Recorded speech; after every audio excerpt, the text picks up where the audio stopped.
నేటి వార్తల్లోని ముఖ్యాంశాలు. పురపాలికల్లో 75.88%, నగరపాలికల్లో 66.05%, మొత్తంగా 73% పోలింగ్. ఓటేసిన వారిలో మహిళలే అధికం. చెదురుమదురు ఘటనలు మినహా ఎన్నికలు ప్రశాంతం. రేపు ఓట్ల లెక్కింపు.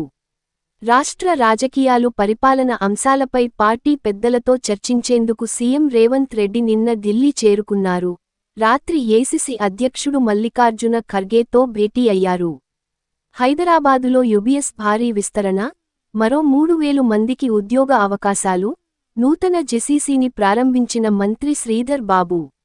రాజధానిలో నయా పాలన షురూ, 3 కార్పొరేషన్ల ప్రత్యేక అధికారిగా జయేష్ రంజన్, కమిషనర్లుగా కర్ణన్ సృజన, వినయ్ కృష్ణారెడ్డి.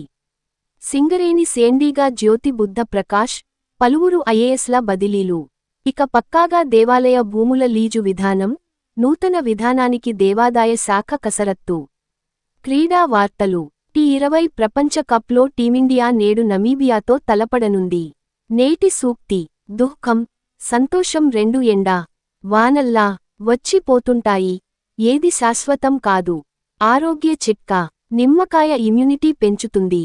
నిన్నటి జీకే ప్రశ్న. రక్షణ శాఖ మంత్రి ఎవరు? జవాబు రాజ్నాథ్ సింగ్. నేటి జీకే ప్రశ్న. 16వ ఆర్థిక సంఘం చైర్మన్ ఎవరు? నేటి జీకే ప్రశ్న. 16వ ఆర్థిక సంఘం చైర్మన్ ఎవరు?